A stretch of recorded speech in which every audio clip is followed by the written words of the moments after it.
Voilà, bonjour à vous tous qui venez de nous rejoindre à l'instant sur DRTV International HD.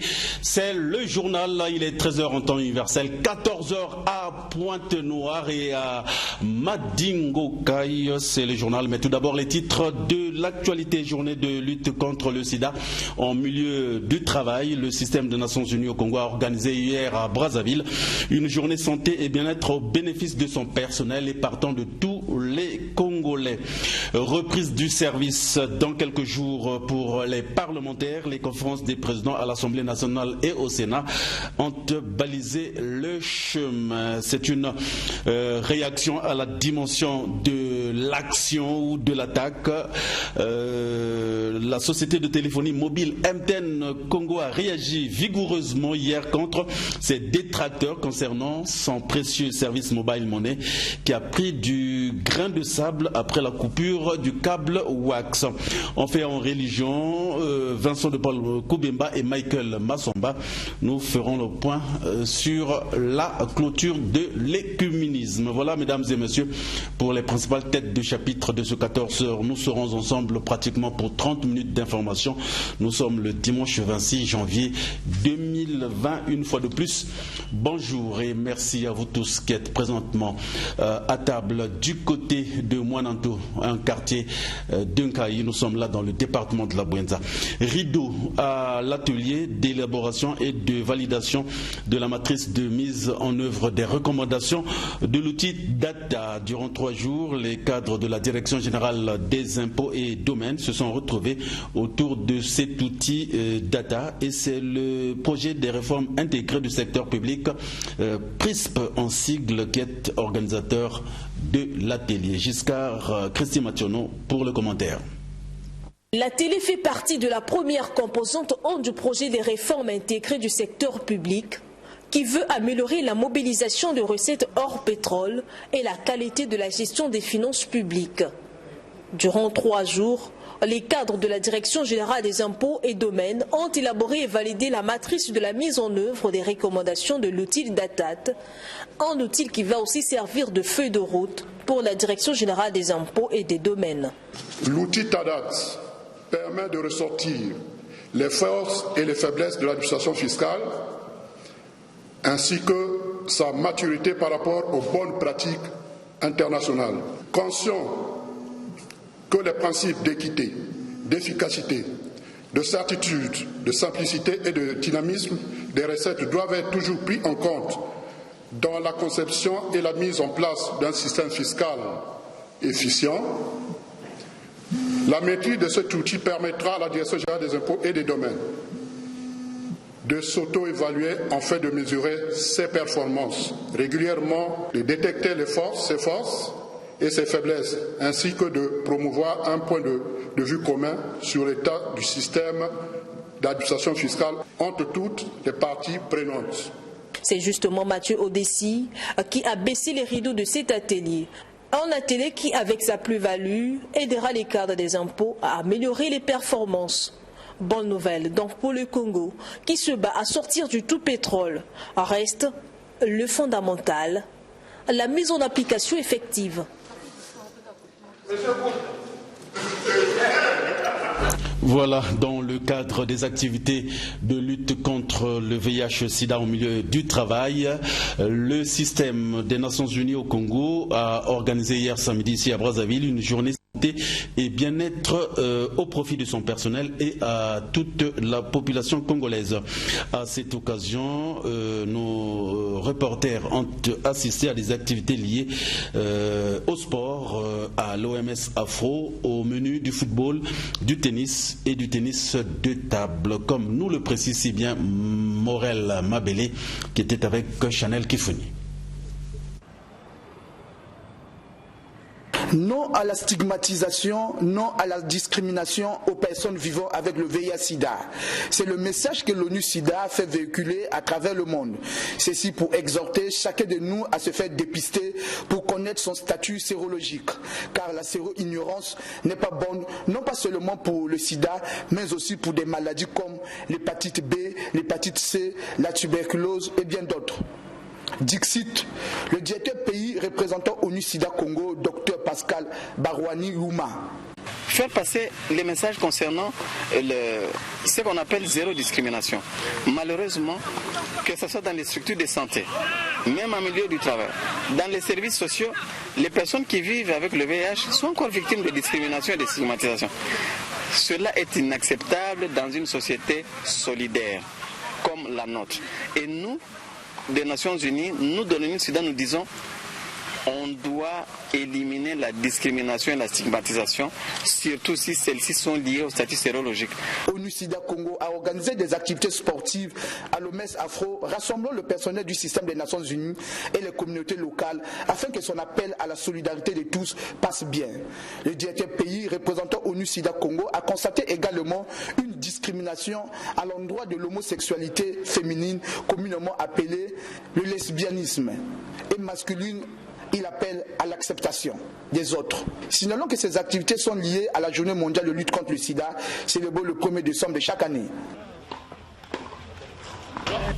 Voilà, il faut se faire donc dépister, il faut éviter la séro-ignorance pour ne pas avoir justement le sida, ce mot de 4 lettres qui ne cesse de transformer notre vie en enfer quotidien. Suite justement à l'épidémie à coronavirus qui sévit actuellement en Chine, le directeur pays représentant ONU-SIDA au Congo, le docteur Barouani-Youma Kilundu, a profité du micro de nos reporters pour dire que l'ONS Congo et l'ONS Afro suivent cette affaire de très très près. Les informations leur parviennent d'ailleurs toutes les heures. Nous l'écoutons, il est au micro de Morel Mabélé et Chanel Kifuni.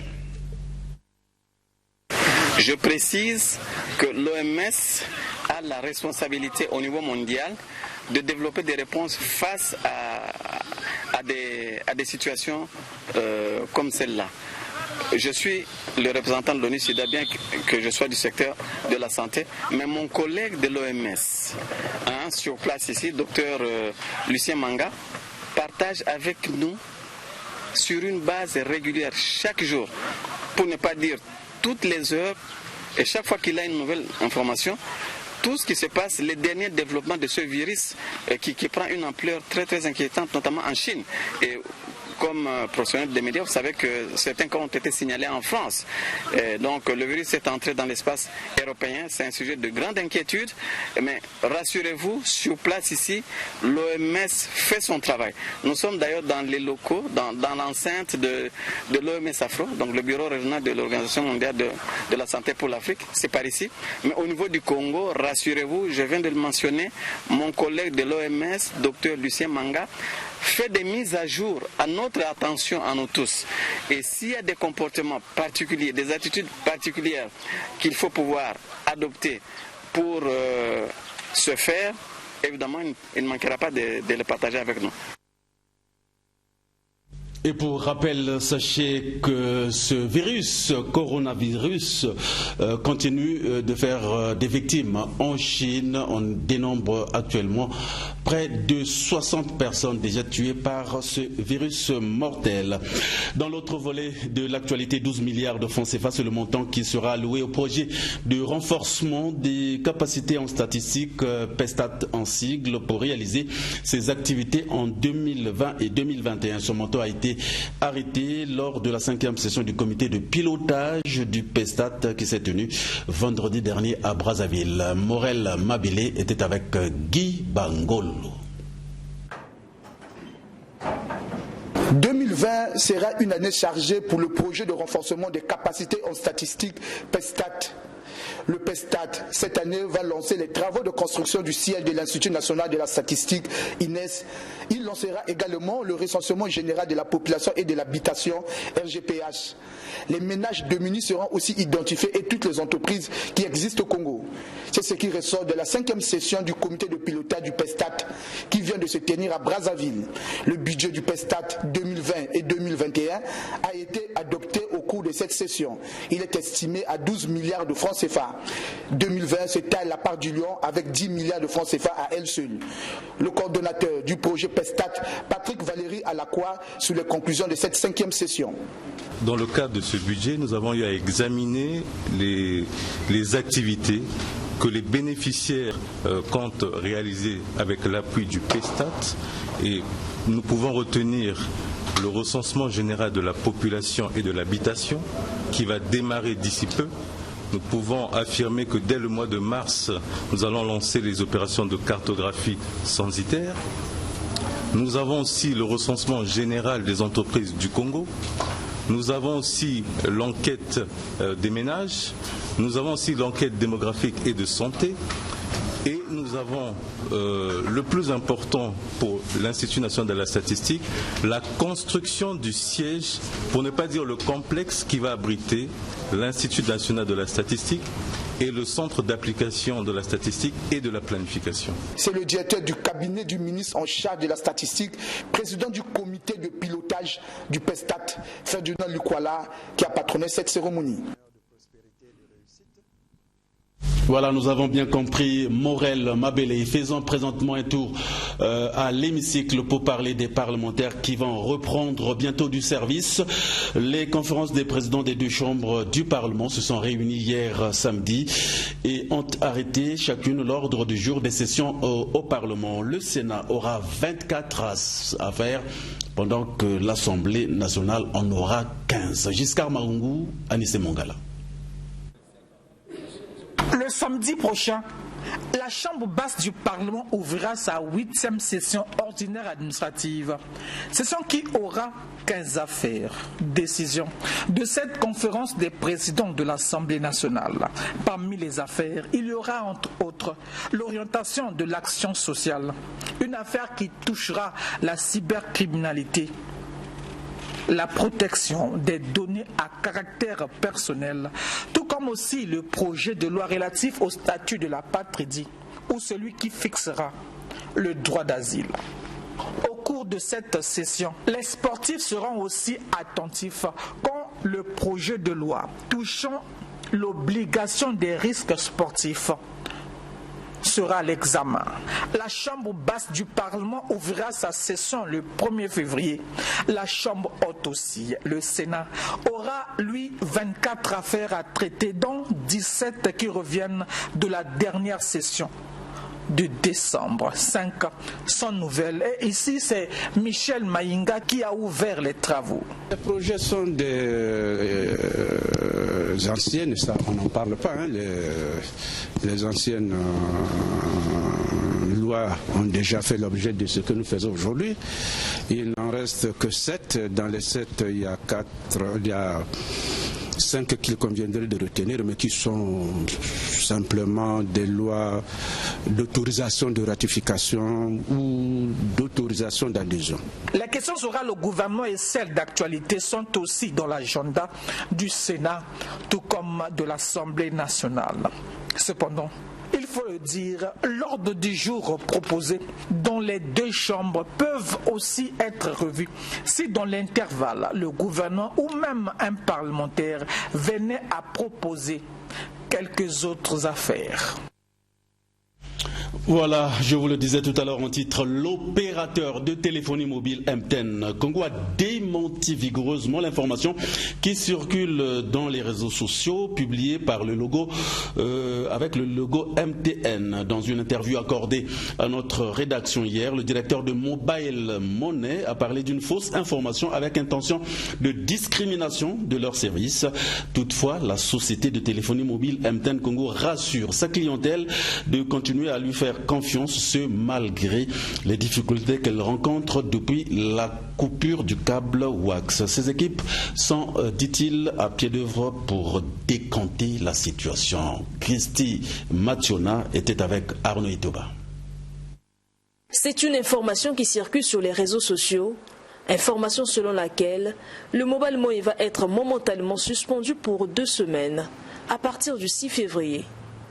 Faux, archi-faux, a réagi MTN Congo. Cette information est fausse. C'est une information, c'est un gros mensonge qui a été mis sur les réseaux sociaux pour créer la panique au niveau des abonnés MTN et de discréditer le service Mobile Money, service qui est tant apprécié par le public congolais. Depuis les perturbations du réseau après la coupure du câble sous-marin, la société s'est mise à pied d'œuvre pour rétablir toutes ses connexions, mais reconnaît quand même qu'ils sont en mode dégradé des services. Elle rassure toutefois sa clientèle. On est en mode dégradé, mais nous faisons notre mieux pour que les clients transactent. Et donc, il peut y avoir quelques perturbations, que les gens ne soient pas paniqués. Personne ne perdra son compte, personne ne perdra son solde. Nous sommes là pour servir nos clients et nous sommes là que pour ça. MTN, à travers son directeur de Mobile Money, a présenté ses excuses à toute sa clientèle et garantit aussi que personne ne perdra son compte ni son solde. Dans le fond, ce qui se passe, c'est qu'après la coupure du WAX sur 2 endroits donnés, et puis l'autre voie alternative qu'on appelle SAD3, qui a aussi une rupture, nous avions pris une voie alternative pour pouvoir restaurer le service. Sauf qu'à partir de ce moment-là, on est en mode dégradé et toute la zone, toute la région, les filiales qui ont subi cette secousse-là sont rentrées dans cette voie alternative, ce qui fait que les requêtes que nous envoyons rentrent dans un tuyau qui est plus ou moins limité et par moments n'aboutissent pas. Et donc, en ce moment, ce que nous faisons, c'est de travailler, tous les techniciens, toute notre équipe technique est à pied d'œuvre pour pouvoir faire en sorte que le service marche. La société MTN engrange à elle seule au Congo 75% du marché Mobile Money. Voilà le directeur de Mobile Money s'expliquant justement sur les détracteurs du service Mobile Money qui tentent de discréditer le précieux service beaucoup prisé par les Congolais. Sans transition, parlant religion pour signaler que la semaine de la prière universelle pour l'unité des chrétiens, ouverte le 17 janvier dernier, semaine initiée justement par le Conseil économique des églises chrétiennes du Congo, a refermé ses portes hier samedi à Sainte-Anne du Congo. Le culte a été présidé par le président Ontron. Il s'agit du monseigneur métropolitain de Brazzaville, je cite monseigneur Anatole Milandou. Vincent de Paul Koubemba avec son acolyte de tous les jours, Michael Massamba.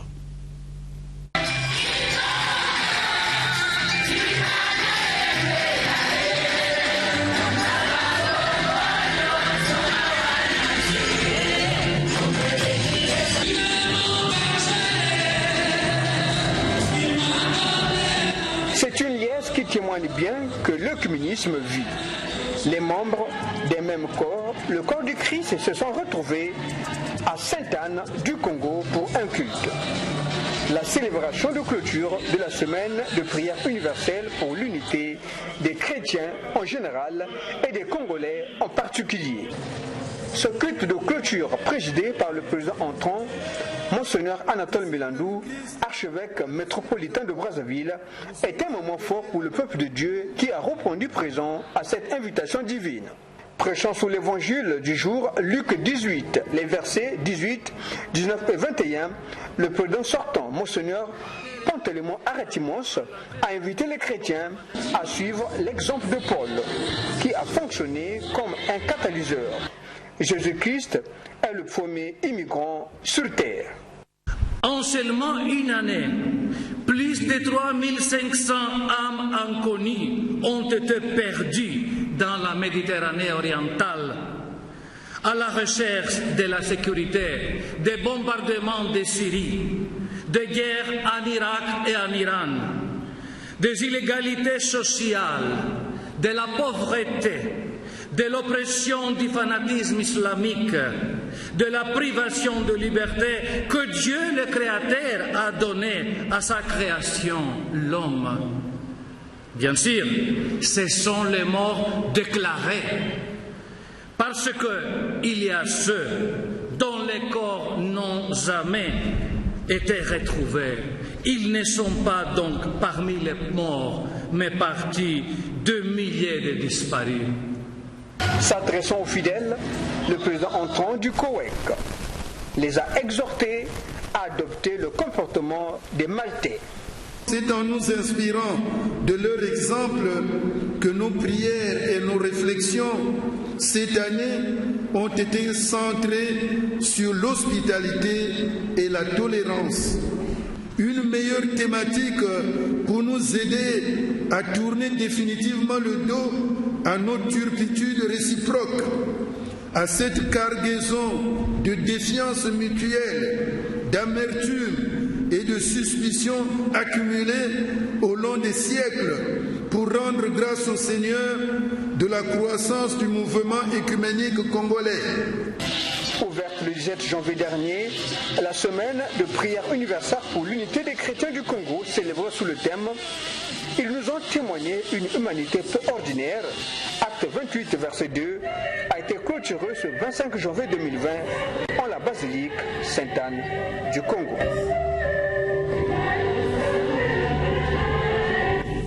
Voilà, il a 2 ans pratiquement à passer à la tête du bureau du COEC. Le COEC, c'est le Conseil économique des églises chrétiennes du Congo. Monseigneur Anatole Milandou, président entrant qui remplace à ce poste le président sortant, Monseigneur Pantélémon Aratinos, s'est adressé lui aussi aux chrétiens. Dans son message, Monseigneur Anatole Milandou invite le peuple de Dieu à la redynamisation de l'économisme. Nous l'écoutons. Il est au micro de Vincent de Paul Koubemba et Michael Massamba. Monseigneur Pantélémon Aratimos et son équipe ont passé 2 ans à la tête du bureau du COEC. Pour les remercier pour le travail accompli à la tête du bureau, des bouquets de fleurs, signe de reconnaissance du travail accompli, leur ont été remis à tous les membres. Ils ont sémé dans ce jardin magnifique. Le travail ne doit pas rester vain. En cette année jubilaire, le communisme doit être redynamisé, a dit le président entrant, Monseigneur Anatole Milandou, archevêque métropolitain de Brazzaville. Et le groupe Silalembo, les Kilombo, ont trouvé des mots justes dans la chanson pour l'exprimer.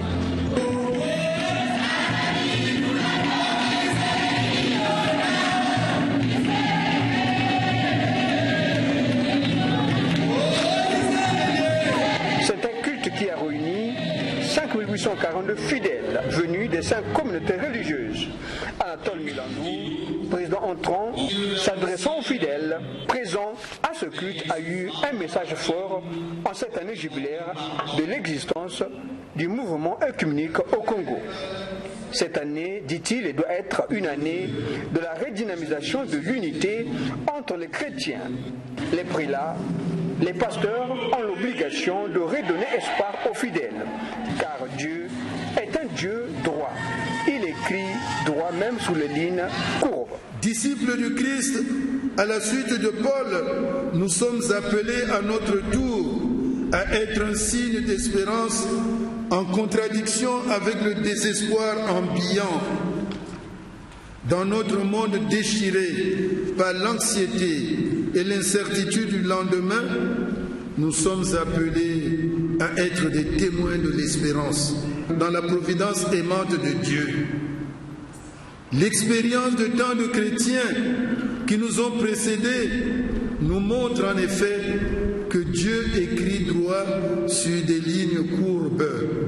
Faisant preuve d'humilité et de l'humanité, car nul ne peut affronter les tempêtes de la vie en étant divisé, a conclu Monseigneur Anatole Milandou.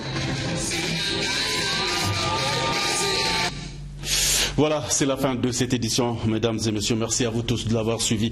Nous parlions de la journée de lutte contre le sida en milieu du travail. Le système des Nations Unies au Congo a organisé hier à Brazzaville une journée santé et bien-être au bénéfice de son personnel et de tous les Congolais. congolais. Reprise du service dans quelques jours pour les parlementaires. Les conférences des présidents à l'Assemblée nationale et au Sénat ont balisé la voie. C'est une véritable réaction à la dimension de l'attaque. La société de téléphonie mobile MTN Congo a vigoureusement réagi hier contre ses détracteurs concernant son précieux service mobile monnaie qui a pris du grain de sable après la coupure du câble WAX.